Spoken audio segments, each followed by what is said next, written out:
back, guys. It's RPG with DBJ. We're back and ready for the new year, 2019. I don't want to preamble too much, but just want to let you go. There's a couple things that are new. You'll see that I got a couple new backgrounds. We're going to have some new sounds from someone who's been a very, very, very I'm very appreciative in the chat. Foolish Kiwi, you know who you are, and everyone else. So this week, today, Wednesday, Thursday, Friday, we're just going to do a couple of reviews, Christmas gifts kind of thing, and then starting Monday, we'll get back into the usual Monday through Friday world building, deep diving, all that kind of stuff. But for right now, us at Critical Hit, plus Absolute Tabletop, and J.M. Perkins released some new stuff, so I thought I'd go over it with you guys. I'm not really a classic reviewer, so I like these, page through, just sitting around a table, sharing digital pizza, talking with you guys, and see what you guys think about it, and that kind of thing. Just to let everyone know, I'm a contributing writer to Critical Hit Publishing. So although I'm reviewing things, I'm also a writer myself.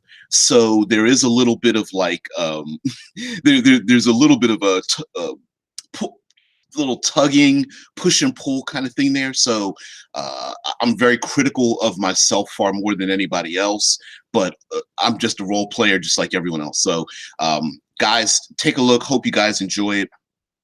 In the chat, I'm going to share the screen with you, have the chat on the side, continue talking. Thanks, guys, for being around. The hours were brutal. I'm a letter carrier in the United States Postal Service, and December started early, like late mid-November or something, and the hours are just like 12 to 14 hours a day. So just couldn't really do a live chat. Live streaming videos and that kind of thing is pretty much just work and sleep. So let's get on into it. Let's see here. Share this screen. Bam. And share. It's going to be a little bit of an odd thing here. Boom. All right, there we go. All right, Alex, see what's going on. Vincent, what's up? Yeah, Santa. Woo, not Santa. Amazon. That's the biggest thing. Yeah, Vincent says, I hope you survive being Santa for so many people. Exactly. Demi the Storyteller. There's also the quilt bag idea we broke off before the holidays. Yes. And I still remember the quilt bag anagram. I guess. Whatever that stands for. I think that's a really cool idea. We'll get into it. I both want to absolutely get into it, but I don't want the channel to just be about that. So what we'll probably do is we might just do like a week involving it. Maybe get some. It'd be cool to have like some co-hosts or something that would really give some insights into that, because I'm just a boring straight dude that just doesn't know anything from anything. So, ooh, why is this? Oh, okay, all right. Please, in the chat, let me know if you're seeing what I'm seeing. There should be it should say Gothnog's Blasphemous Abominations 5th edition with some glowing green eyes and the chat on the side. So just let me know if you guys see it, anybody, and see what's up. Then we'll get started. So before I joined Critical Hit Publishing, Rob, yeah, it does perfect. Before I joined Critical Hit Publishing, Rob and Alex already made up that group, and Alex and Captain Gothdog and Rob the Swamper were already doing their thing before I joined them. And Alex is an excellent writer. When I say I'm a contributing writer, we each have our own like projects, and then everyone else kind of chips in, whether it's like editing or adding some ideas, or we say we're stuck or whatnot. Yeah, Vince says, I gave some ideas on what to include in this book on Facebook. Yes, absolutely. And so we take those, put them together, kind of like mix them around, and then whoever is the primary writer basically is the person that says yes or no what goes into it. So this was a point of pride for Alex. Now this particular book, Abominations, was something that he, it's pretty much passion project. Like, hey, if I'm into it, maybe other people will be. Now, this is over 100 pages. It is PDF, and it is print on demand hardback from Drive-Thru RPG. Now, I haven't gotten the hardback, and I kind of wanted to wait for it to come in to kind of show you how thick it is and the coloring and stuff. But there's a funny picture in the Critical Hit Publishing Facebook page that Alex says this picture of this skull is nearly life-like in size. So he put a pair of sunglasses on it. So it's kind of cool. And of course, this is our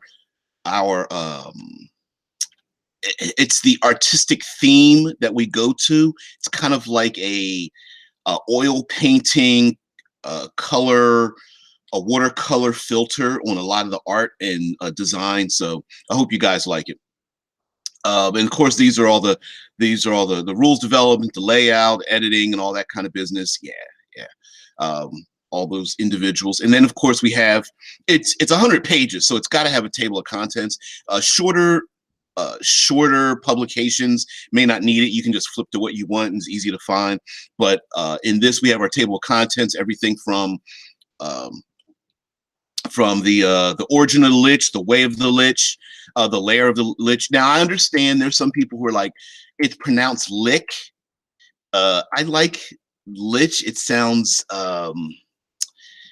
far more sinister than lick, but whatever.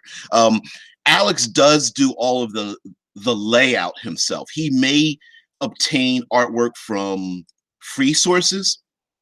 There's a lot of royalty-free artwork out there. When I say art, it might be like photographs and such. So he likes to take a lot of photorealistic or actual photographs and then modify them heavily. So, but Alex is the layout artist. Like, I don't do any layout. I don't do the distress on the sides of the pages and all that kind of stuff. I never see any of that until he lays it out. I don't have anything to do with that. I will give a couple of ideas for art direction.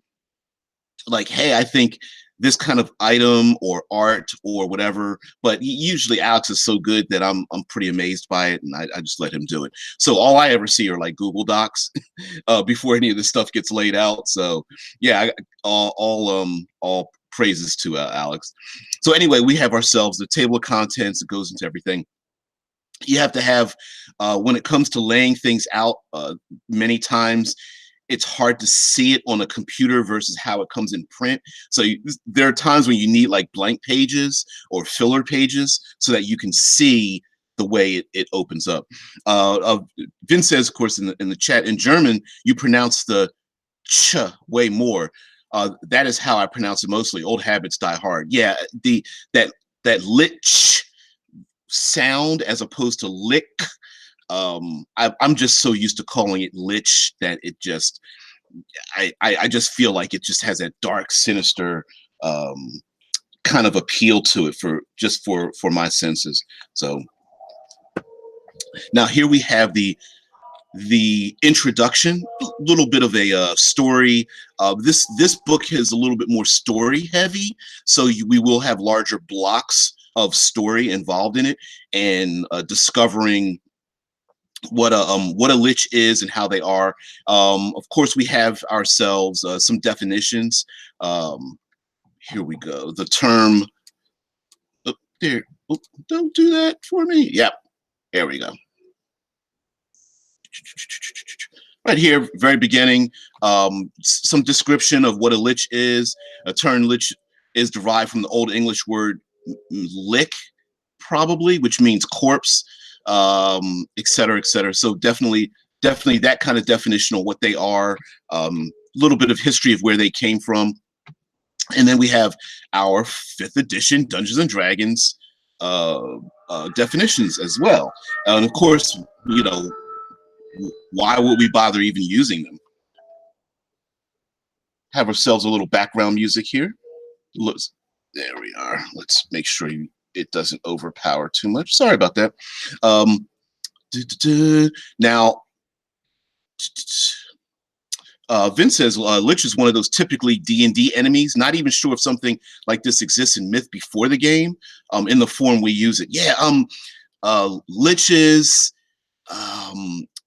Beholders are another one. Mind Flayers are another one. That's like they, Dungeons and Dragons didn't make it up, but it is so part and parcel of the D&D experience that it's hard to describe it and use it in another game without it feeling like you're using it, like you've stolen it from D&D. It's not like you really did steal it, but it is one of those things.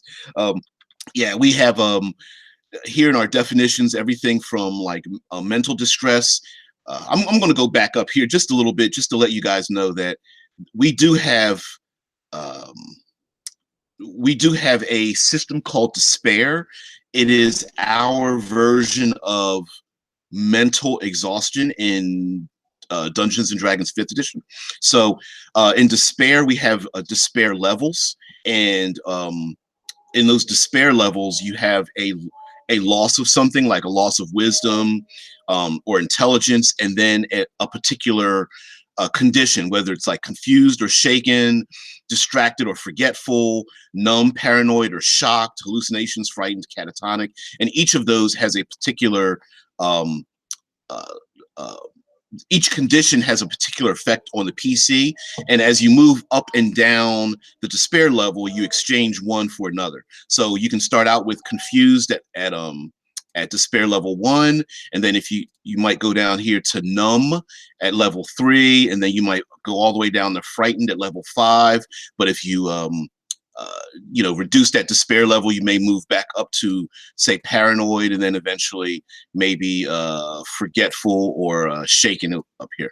So Vince says you can do so much with the basic concept, though. Undead are inherently easy to adapt. Just change the base race or style, and boom, it feels completely different. Absolutely feel you on that, and I'm sure you probably injected a ton of ideas that we could use, and we're going to definitely go into that. We're only in very short way through this document, but yeah, page 9 or something. So all these are the reason why we include things like conditions at the beginning of like the Cinematic Environs and this book is so that you don't have to like page flip to another book to find them.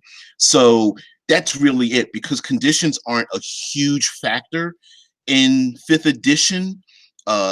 Overall, maybe prone, petrified, what's another one? They're not used as often, but we love to use them. So we think it's kind of underutilized, and it does exist in 5th edition. So we think it's like one of those, it's like those little niche things like, oh, hey, we can take this, expand it out and get a really good grip on it. Vincent says, Alex asked what to include in a book about liches, and I gave some categories, but not specific ideas. Yeah, tactics, type of phylacteries, etc. So here we have the origin of the lich, some background about creating an origin. So we have like types of liches, whether they're self-created, involuntarily assisted. You're assisted to become a lich. Of course, we have how to become one. We have, of course, our obligatory warning, just because it involves things like lots of death, bloodletting, tortures, and involving innocents and children and elderly. So we have to have a warning, just because some people, I suppose if you're going to buy a book about liches, you would kind of expect that in there, but you still have to warn people anyway. We talk about the phylacteries, creating the phylacteries, the ritual, of course, a recipe for the lich, the elixir, the ingredients involved in creating it. Can you play liches as PCs in this book? Technically, Yes, and it would be a very short-lived PC. There is a way for you to become one, and then at that point, you're pretty much an NPC, right? um, the PCs could achieve it, but by the time they achieve it, it's like either all the PCs are playing like bad guys, and and you want to join in their like their rulership, even if they come at it from a um, altruistic direction, which we include in here. But by that point, you're probably going to make so many enemies. I suppose you could play a game where all the PCs are like the the lackeys of one head lich, and then you just try to dominate the world or something. But it's a little more involved than that. But no, there are no specific like PC race, class, or backgrounds that we added in this, because we still there's something about the lich that should be mysterious, and it should be this power that people try to achieve, but when they get it, it's very hard to describe it. It's like the near death experience. So we wanted to leave it at that. We thought about that, about adding in like player character versions of this, but it takes away the mystery and takes away the lethality of one of these things. So again, we talk about a number of things. For example, like you may need a child, like male or female, less than 5 years of age um, to enact, the ritual and such. So there's some pretty nasty things. Vince says, aren't there theoretically good liches too? In Forgotten Realms, at least there are some, as far as I can remember, based on elves. I just like playing exotic things. There is the concept of the good lich, but to become one, there's some pretty horrific things that you have to do to become one. And then even if you become one involuntarily, your life is extended based on the deaths of others. So despite someone claiming that they're doing it for good reasons, you're like Thanos in the Avengers movies, right? Hey, I'm doing it for a good reason, but you're causing the deaths of lots of people over a long period of time. um, you're rationalizing your good works with evil acts. So even the good, and it's mentioned in here, like even with good people, um, you're eventually turning far more and more corrupt, which is the whole point, right? You don't.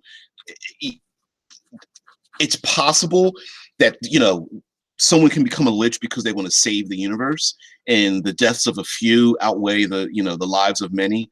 But that is absolutely a motivation, but essentially in the lifespan of the heroes, they're evil.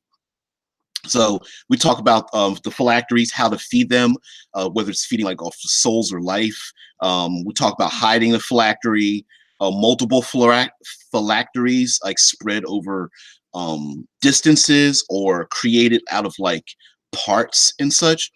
Um, Vince says it's hard reasoning for that. True. You have to have very good reasoning for it. I think elves did it to protect old secrets or tomes of great heroes. And absolutely, a lot of that is also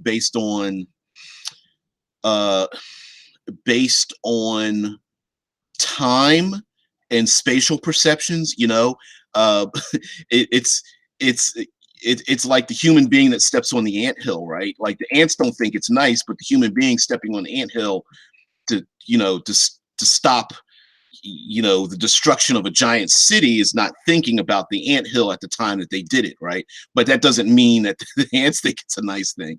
So yeah. um yeah, I've seen this, and like I said, Alex probably took this artwork from not artwork, sorry, he probably converted this image from an actual photograph. I can almost guarantee, like if you take a look at the face, how it's pale, the writing, the markings on the forehead, um, he did some color correction on it, did a little filter. So I guarantee you that you've seen this before, like that actual photograph. So yeah, that's where he culls these things from. A lot of it's free art. Others are from individuals. Like as a layout artist, you can pay to have to pay for the royalties to use those kind of things, and then we just stick with that same thing. We talk with some backstories, whether it's fear, grief, knowledge, madness, for why a person becomes a lich, and then you can use that as story ideas, personalities. We've got purposes, revenge. For personalities, we got apathetic, arrogant, chaotic, evil, etc., etc. We have another lich. Some are well dressed. Some look, have desiccated bodies and whatnot. We have little things like here's from Anne Rice. So yeah, those kind of things. See, right here we have a person who is pious. So that's an idea where you can have a lich who has become perform these evil acts, almost like martyring themselves, engage in this evil ritual, or may have become a lich because maybe the parishioners, the hierarchy of the faith of the church created them that way, and they feel that they are doing something or living a life long enough to see that their good works are done. And it is possible to have a lich who commits evil acts for good reasons, and then maybe gives up of themselves when they are done to suffer the punishments for the things that they've done. So that's possible too. So we've got like sociopathic personalities, tormented, parasitic personalities. We talk about different species of liches, lich beholders, centaurs, beasts, constructs, which is not necessarily a construct, doesn't become a lich. It's more like creating a construct and then putting like your soul inside of it. That'd be kind of cool. Just like a clockwork or steampunk-ish kind of thing. Cthulhian, other types of humanoids, whether there's like elves or halflings or lizardmen or something. Of course, we have dragons because you got the classic Draco Lich, fey creatures, and then there's other creatures from other settings. Maybe in your setting they don't have particular humanoid races or bestial races, but you have something else. Like we even go into examples like here we go, Aarakocra, giants, hags, lamias, merfolk, nagas, rakshasas, treants, yuan-ti. So yeah, those are all possibilities to create them, to make them a lich. And then we have styles of magic. So it's not just typical like I am a wizard and I'm a powerful lich. We go into more of a styles of magic, and you can shape their magic to encompass the specificity of their spells and powers. Yeah, archliches, also known as never underestimate floating skulls. Yeah, bizarre how the skull is more powerful than the lich itself, but that's strange. Wonder why this shut off. A little confused. Anyway, so here we go on. We talk about astral cacophony, like sound, music, that kind of thing. Thunder, apocalypse magic, chaos, aquatic, those kind of things. So just giving ideas on how to shape them. Here we got a lich in the library. Better be nice. Put the books back where you got them from. So again, with the style of magic, you can shape your lich into the yeah. Dead Man and Storyteller says constructed skeleton made of a bunch of arch liches. Ooh, nasty. Yeah, 6 different arms, a leg and a half, three spinal cords, couple of heads. Ooh, maybe an Etten. Ooh, that's kind of loud. An Etten would be kind of cool, like multi-headed dead thing, whatever. They tend not to be very smart, but who knows? Bodies are for weaklings. Infernal. So we have different styles of magic, some descriptions in there. Shadow magic, storm, plants. That's a great one. A druidic lich, a lich from nature, maybe wanting to live long enough to be, to see us pesky humans destroyed. There's that storm picture. Old Batman, eat your heart out. So there's like war magic, like the classic skeleton warrior style Lich. And then we talk about their morality. And this goes into the reasons why they're doing what they're doing. So it's not just I am evil, you must defeat me, but we talk about their motivations, like sympathetic evil, and talking about the reasons why they do it and from their point of view versus the point of view of the people around them. And then we of course we have a section on using a Lich, and how to use them in your story as a major villain, classic tomb crawl, quest givers, minor villains, a neutral NPC. It could be someone that's ancient, and although they're evil, they're not doing evil things. Maybe they just want a grand library, and that's about it. You know what I'm saying? So you could include a Lich without them just being automatically the evil overlord, unless you want to introduce them into your setting or your story, and it's possible they can grow into something far more devious. We talk about destroying a Lich, getting the phylactery, designing adventures, etc., and then saving the Lich, getting them to see the error of their ways. Maybe rarely, but maybe there are PCs who are like, "Hey, it's Darth Vader. Maybe we want him to come to the good side." So there's also that power, that thing. Sorry, I saw the word power. Power of the Lich. We have, of course, we always have a little bit of a. We always have a little bit of a flavor text here, just to get you in the just to get you into the mood of what these things are, and get you into the mood of that particular chapter. So we talk about spell casting, designing the spell list for your Lich, limited use for like their legendary actions, recharging abilities, special abilities, giving some great examples of that as well. Vince says, in a D&D comic, Lich was the main enemy, and he used the fact that he looks like a skeleton to use skeleton minions as diversion, so no one could tell who was the real one. It's funny, although there's a little bit of that in here. When we get to the last chapter about how they look, it's like, yeah, I just look like a skeleton. Ignore the random skeleton. I'd imagine a Lich putting their arms out like, oh, trying to pretend one of the skeletons or zombies in the background. Like, please don't hurt me. I'm just a half CR creature. So again, we have some examples of possible exchanges in special abilities, like hidden nature and frightful appearances, legendary resistances, life draining, robes of flame, disrupt life, fungal infestations. So order of the it was order of the stick. That's right. Yeah.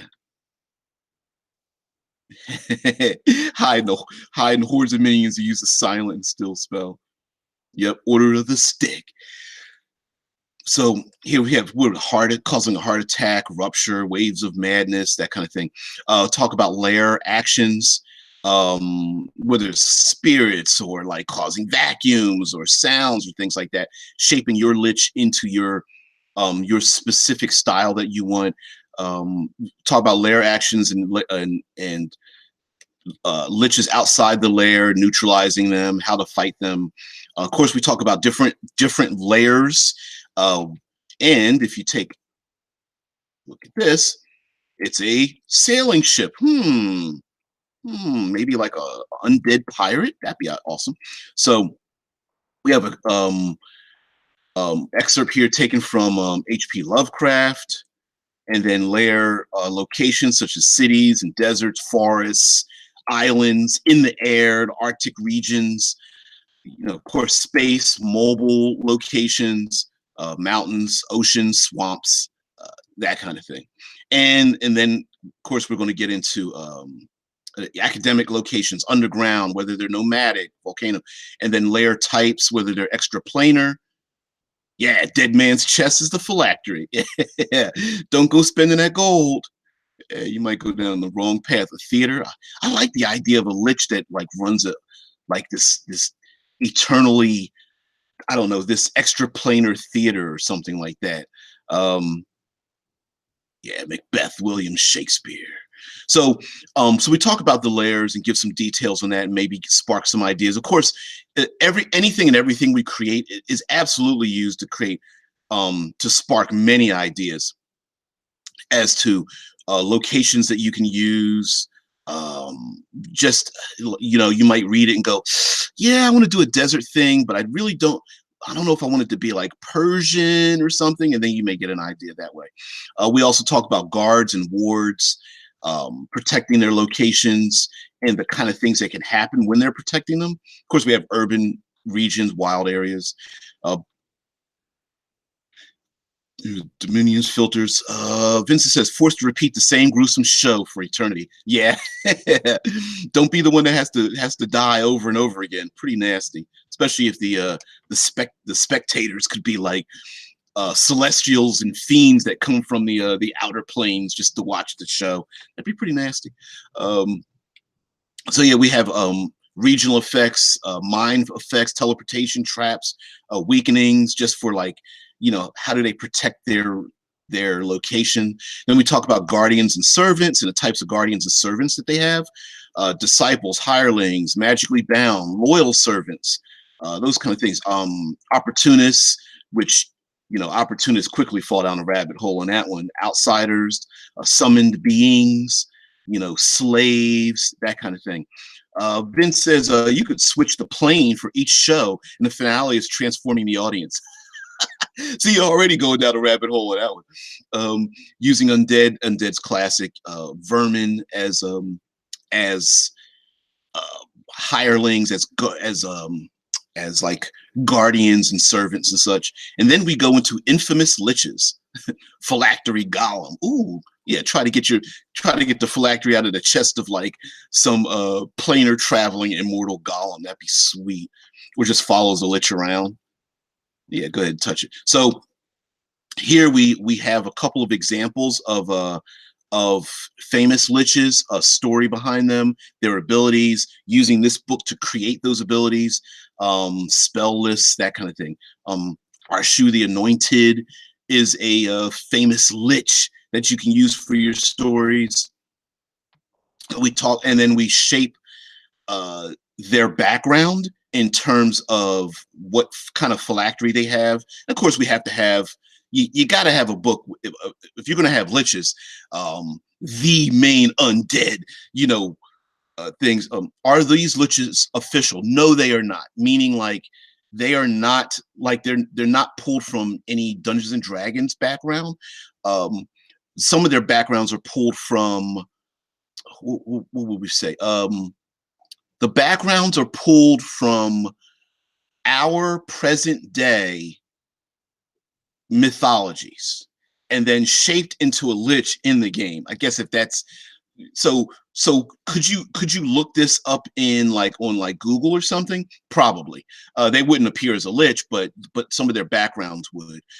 For example, if I can give you example of, if you Google the idea of a needle inside of an egg, inside of a bird, inside of a fox, stuck on a deserted island. If you look up that wives' tale, that is used as a way to hide a phylactery for one of the liches that's in here. So yeah, we have of course you have to have stat blocks here. Koshé the Deathless. Koshé is the one with the needle inside the egg, inside of the bird, inside of the fox on the island. And it's bizarre. It's very, the old wives' tales have always been kind of bizarre, and always been deadly as well, even though we even tell, the kids and things like the children going out in the forest and being put in the oven and stuff like that by the old hag. Like, it's just that kind of thing. And so we decided to, Alex decided to shape many of these legendary liches. Yeah. Bag of imprisonment. Like a bag of holding, except worse. Yeah, kind of cool there. And then we have plague, just known as plague. Some lich has been so old it doesn't even have a name. Like its name literally came um, from the word that we use for plagues that destroy, whole societies. This image right here. Just it just gets to me somehow. Um, Oh, Vince says a lich that has been cut into pieces like Osiris. Yeah, and you have to prevent the pieces from being brought back together. Like they're so th- th- their life is so eternal. That'd be sweet. That would be very sweet. I like the idea of like the Egyptian idea of like, you can't even kill this like godlike villain or being that they're if you put their body back together, they just come back to life. Um, Red Jack is the eternal entertainer, and it's pretty nasty too. Um, Almost like it's very much the worst part of a bard, a bard turned evil. Pretty nasty. Rides around in a Vardo and with his wife and child. Red Rose, wife, mother, and child's in there. It's pretty sick. Child, tiny undead. It's got his violin that he plays. Mm-mm-mm. Yeah, Vince says a way to prevent the phylactery to rebirth the lich. Maybe the villains have to either disassemble or destroy all the parts. Yeah. There's a picture of the Vardo right there, the wagon that this Red Jack rides around in. It's pretty nasty. People listening to the story, dying off. Um, Here we are for some of the young kids out there. Hey, kitty, you're behind me. Um, so now we're going to go into like building the lich and basically very, very quick, like, man, I need some ideas. What can I use? I don't know. I want to make a lich, but I don't want them to be boring. And so we gotta end the book with like a ton of like random charts. I love random charts. I know some people are like, random, but random charts, if you don't roll on them, are like uh, are like bullet points. They're like outlines, and of course, no one had random tables. I love me some random tables. Um, you don't, of course, have to roll on any random tables. Um, the idea is that you can pick and choose off the random tables or read through them and get some great ideas. So, of course, um, we have here a list of appearances, whether it's burned, scarred, um, someone that was buried, burial incisions. Of course, we have skeletal, diseased, tattooed, statuesque, infested with something. Some that look almost, humanoid, all the way to like a malformed with the broken bones, mummified, exotic, someone who's fresh, exactly, briny. Um, there we go. Backgrounds. We have backgrounds as well. We have a list of backgrounds where there's um, megalomaniacal noble, retired adventurer, wandering minstrels, cursed pirate captain, as we mentioned before, a wealthy merchant that purchased their way into it, tortured sorcerer, um, all those kind of things. So yeah, we have backgrounds, we have appearances, we have goals, the kind of goals that they want. Why are the PCs even involved in? Can we roll one? No, we can roll multiples. So pull out the D20s, come up with some numbers. We'll start making some liches. If you guys want to roll at least like 5 or 6 D20s or whatever. Just pick some numbers. Like I know if you rolled or not. Doesn't matter. Um, so yeah, we've got a list of goals. Divine ascension, assassinate nobles, hunt escaped prisoners. We have that. We have guardians and servants motivations. Like, why the hell are people following the Lich in the first place? So yeah, we've got that. Even everything from converting the masses to hostages. Maybe they feel like they're next in line. All right, so thank you, sir. So Vince comes up with 13, 11, 17, 4, 16. So let's move up just a little bit. Here we go. Bam. Flicker, flicker, flicker. All right, so for an appearance, let's see, Vince. So for an appearance, your Lich is a knight. Often mistaken for a death knight, this skeletal Lich is clad in full, heavily enchanted plate armor. Now that tends to me, that kind of like automatically tends to make it form towards a particular goal. So if we picked 11, it was skinned. This creature is devoid of skin, their muscles and tendons completely exposed. So you could do that. Now for background in 11, we have a desert shaman. I am cursed to forever wander the desert, releasing those bound to this mortal world. You could have a knight wandering in the desert, I suppose.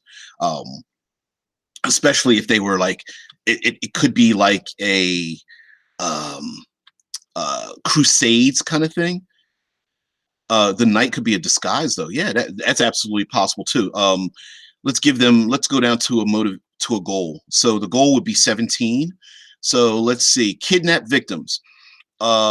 These experiments must be done and they require living humanoids. Their screams are meaningless, their suffering inconsequential, their deaths will serve a higher purpose than they can possibly imagine.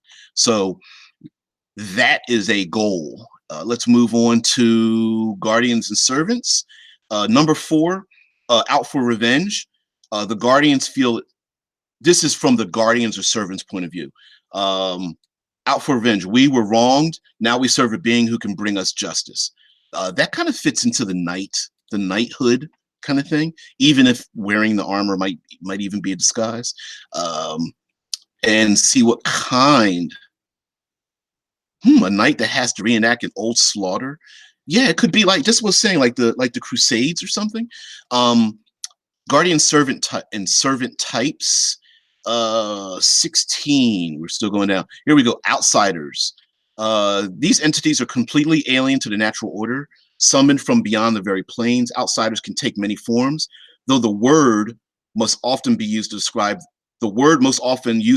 them is chaos.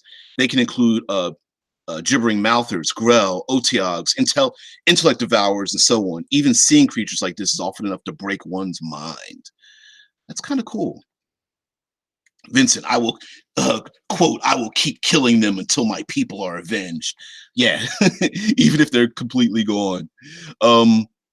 Let's see, we've got layers and the types of layers: bathhouse, sweatshops, man, yeah, pirate ships, river boats. Of course, you have to have a tomb or a tower. You got to have that. Theater, wandering, maybe like confusing catacombs. We've got a forest hut. Got to do the Baba Yaga, right? An island, monastery, a carnival. The carnival just sounds like a cool idea. Man, a windmill, tavern, serving drinks. Might not want to drink anything there. An observatory, and then where's the bottom? Where it is? Motivations. We have motivations such as like totalitarianism, paranoia, pacifism. Yeah, the only way to keep everyone safe is to completely eliminate every known threat to life except one, mine.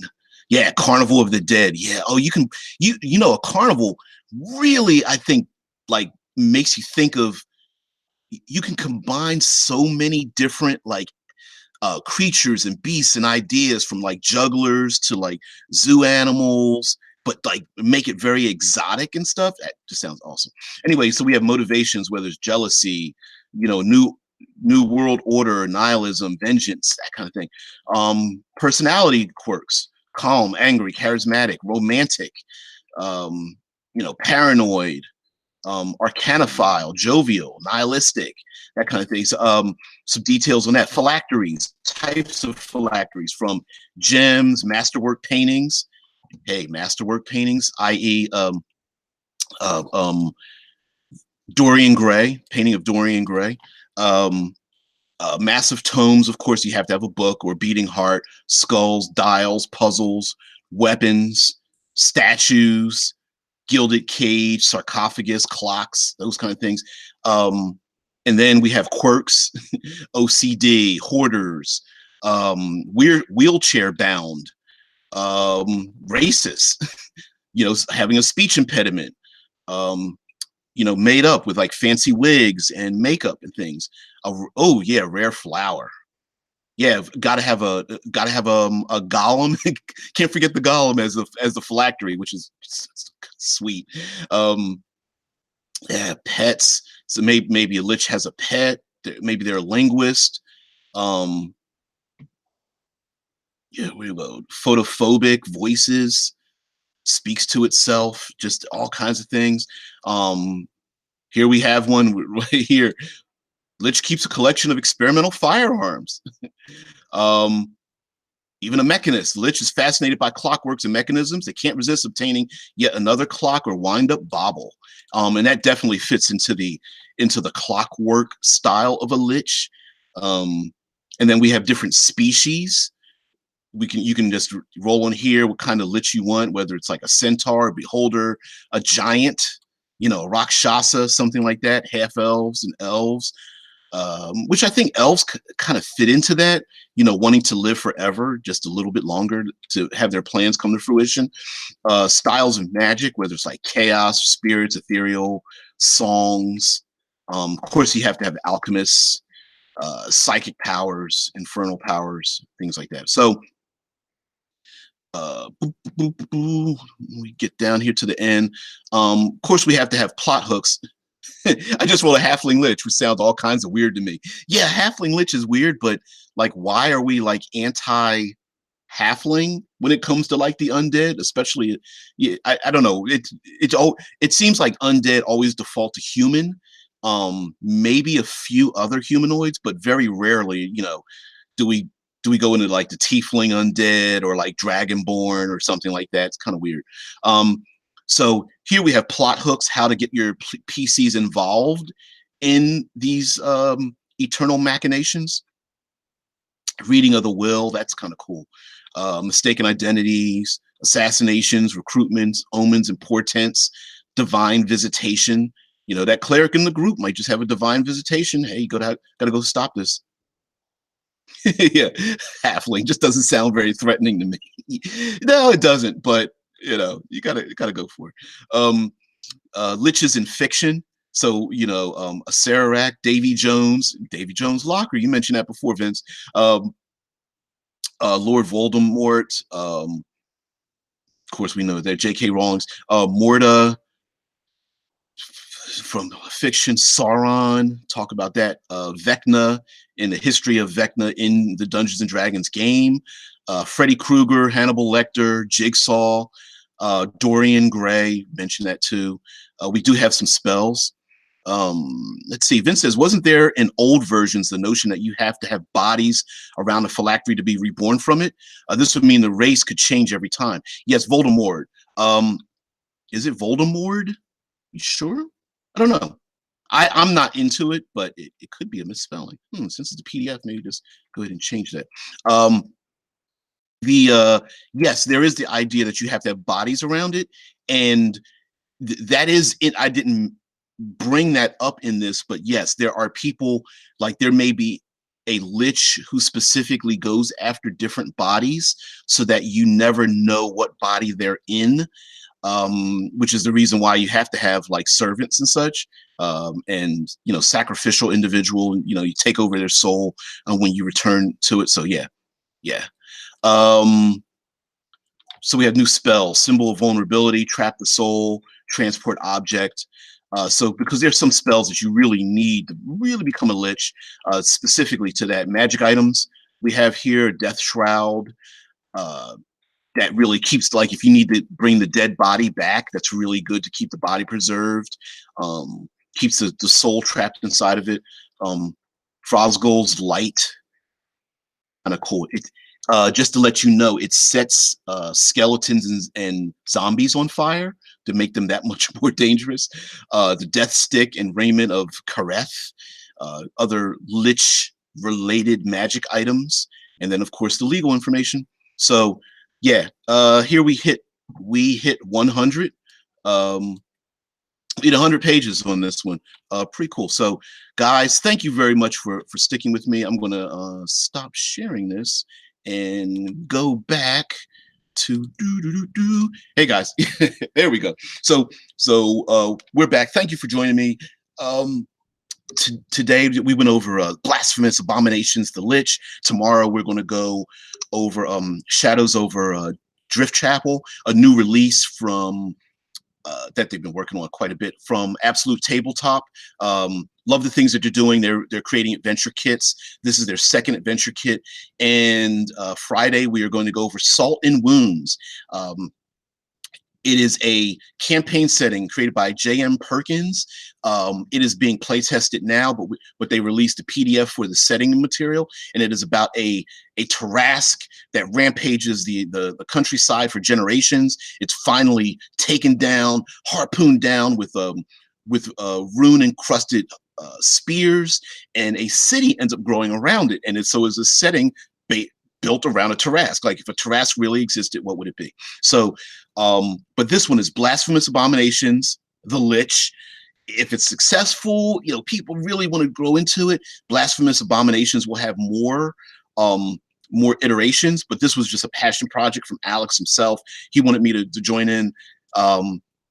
Hint, hint, hint. I helped with the random tables. He filled out the rest of it pretty much.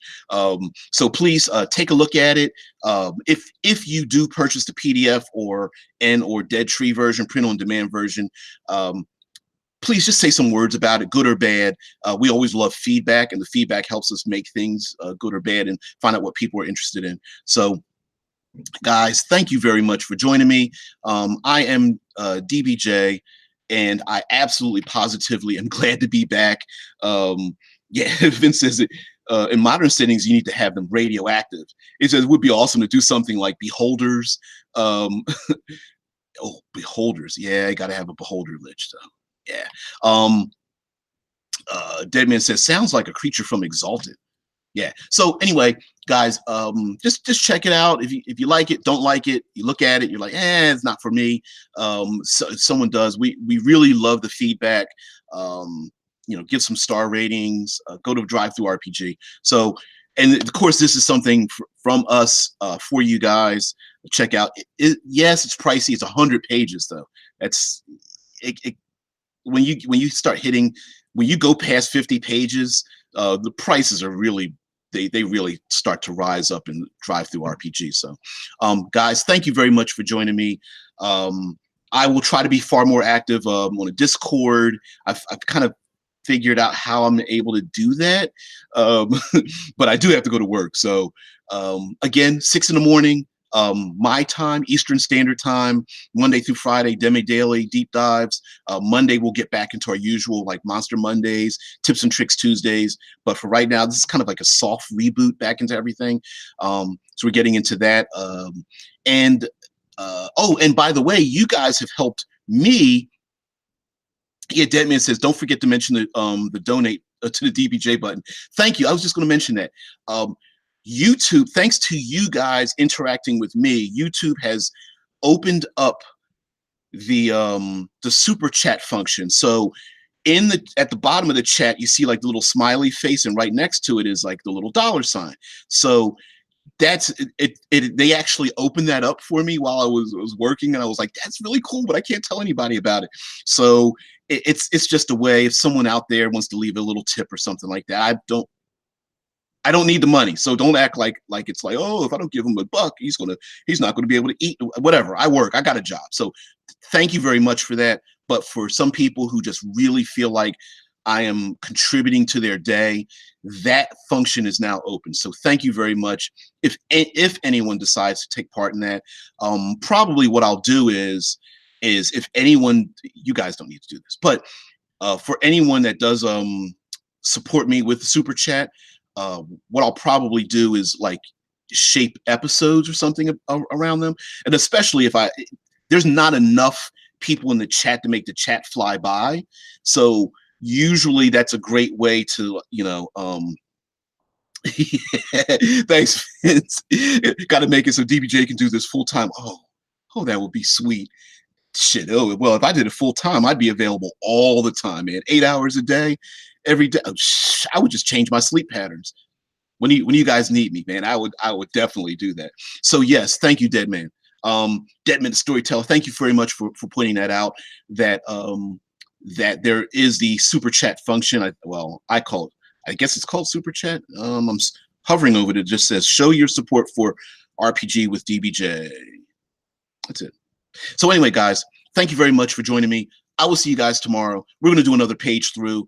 But this is from us, so I gotta put it out there like that. So everyone have a great day. I will see thee tomorrow.